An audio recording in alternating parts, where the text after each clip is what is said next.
I've been sitting right here the whole time, and you're asking if you can marry my wife right in front of me?" Kevin had lost it. Now it was Jason's turn to stick his nose in things. "Who do you think you are? You have no right to speak here. You're not a member of the family." "I may not be much, but I'm better than you Kevin spat back. "I'll kick your ass, loser." Everyone was upset to see this, but nobody made a move to stop Jason. They were all expecting to see Kevin get beaten up. But Kevin stood his ground very calmly. "What are you just standing there for? Hurry up and leave." Jason threw the first punch, but Kevin stepped to the side to avoid it and caught his fist. "So, you're going to get violent, are you?" Then Kevin twisted Jason's wrist with a move that his friend Emo had shown him back when he was his family bodyguard. Everyone there heard a sharp pop, and Jason let out a loud moan. "Why have you always been such a douche to me?" Jason felt like one of his ribs might be broken. He sat on the floor yelling in pain as he held his wrist. Just then, Dorothy walked up to Kevin and slapped him in the face. "How dare you ruin Grandma's birthday?" Dorothy was furious. "After all that we've done for you, this is how you repay us? Get out, now!" By now, Jason was slowly standing up with a little help. "Oh, he's not getting off so easy. You're a dead man." Jason pulled out his phone, scrolled through his contacts, and made a call. But Kevin wasn't paying any attention to Jason. He was staring blankly at Dorothy. His penetrating stare made her uneasy. He finally spoke. "Lily and I have been married for 2 years. Things have been hard while I tried to get back on my feet, but I thought we still had a pretty good relationship." He began to smile before he continued. "Maybe it's my fault that everyone here looks down on you and Lily. Maybe I deserve that slap. I don't know. But from now on, we're even." Kevin clenched his fist tightly. "From now on, I'll have nothing to do with this family. I've had enough of this. If you want me to come back, you'll have to make Grandma Jones get down on one knee and beg me." Grandma Jones's birthday party had just been completely ruined by the fight between Jason and Kevin. Unfortunately for Jason, Kevin kicked his butt in the fight, so Jason called up a friend to help, who showed up pretty quickly with a few of his toughest bodyguards. "Drake, thanks for getting here so fast. Drake, this is the I told you about." One of the Joneses recognized Jason's friend. "Drake? That's one of the toughest crime lords in the city." Lily heard this and got scared for Kevin's safety. "Kevin, run!" Before she got 2 steps, Bradley stopped her. "Lily, what are you doing? Drake's a very dangerous man." The first time they met, Drake almost beat Jason to death in a sparring match at the gym. Ever since then, Jason tried his best to make friends with the man.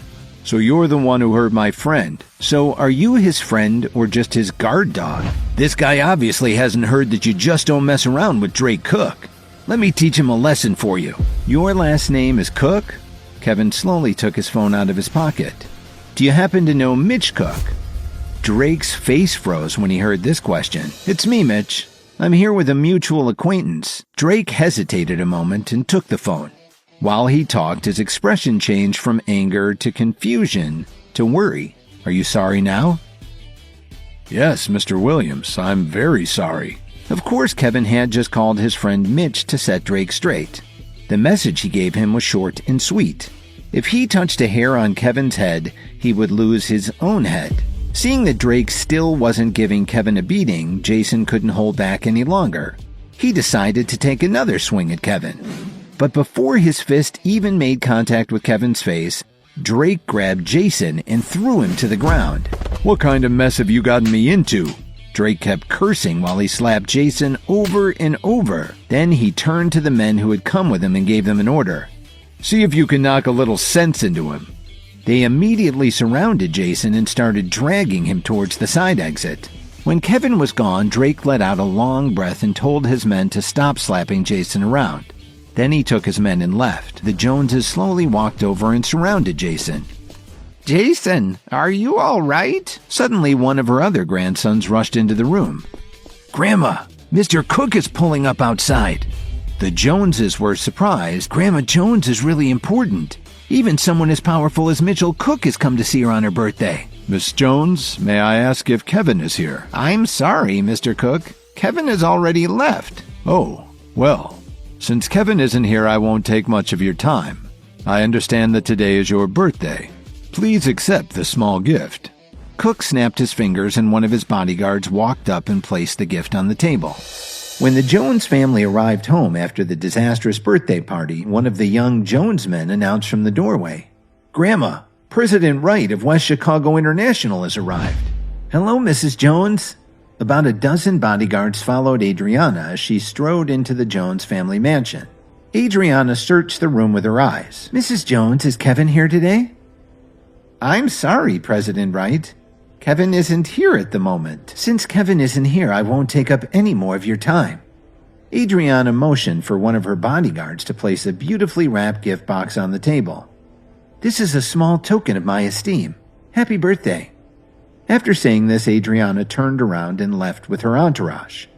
Jason's face fell, and he wasn't the only one in the room who looked shocked. "Someone go get Kevin and bring him back here." Lily reacted first and immediately rushed out of the room. Bradley followed closely behind her. As she walked, she dialed Kevin's number. He answered after a couple of rings and she asked excitedly, "Where are you?" "I'm on my way home. Don't worry, Lily. I'll go and pack my things. I'll be gone by the time you get home." "No, please wait for me. I'm on my way." When Bradley saw her getting into a taxi, he hurried to the parking lot and jumped in his car. Half an hour later, Lily arrived at home. When she got out of the cab, she was surprised to see Bradley running towards her. Bradley grabbed Lily's wrist and asked her, "Lily, what are you doing here? Come back with me. Grandma is about to make an announcement to everyone about our marriage." "I'm not going with you." "Are you here to see Kevin? But he's out of your life now. And Grandma has agreed to let me marry you. Don't you see? Now you can be my wife. Let the go." Bradley was desperate. His only way into the Jones family was through Lily. After that, he planned on taking advantage of Grandma Jones's love for him. Then he could use the Jones family fortune to help him make a comeback. "Bradley, I've been married to him for 3 years. Do you think I could have spent that much time with him if I didn't have some feelings for him?" It was hard for Lily to admit it, even to herself, but she did have feelings for Kevin. While they were struggling like this, a black car slammed on its brakes and stopped at the side of the road. Dorothy quickly got out. Bradley looked in Dorothy's eyes and then turned to Lily. "It's still very hot outside. Why don't you and Lily get in the car and cool off? Then you can talk some sense into her." Bradley grinned as he got into the driver's seat and locked the doors. What Dorothy and Lily didn't know was that Bradley had put child locks on the car door. They wouldn't be able to leave. The black car slowly drove away. Kevin, who had been watching from the window, saw everything. An hour later, Bradley parked outside of an ominous house and brought a rope over to tie both Dorothy and Lily up before bringing them inside. "You really ought to save your strength. Even if you scream until you're hoarse, no one will hear you." "What? Didn't you buy the Dream Lover necklace for me?" "Ha! Lily, you're not that special. I was just toying with you." Hi, Kevin here. If you are wondering what happens next, then download the Pocket FM app and listen to the exciting episodes of Insta Empire now with the link in the description.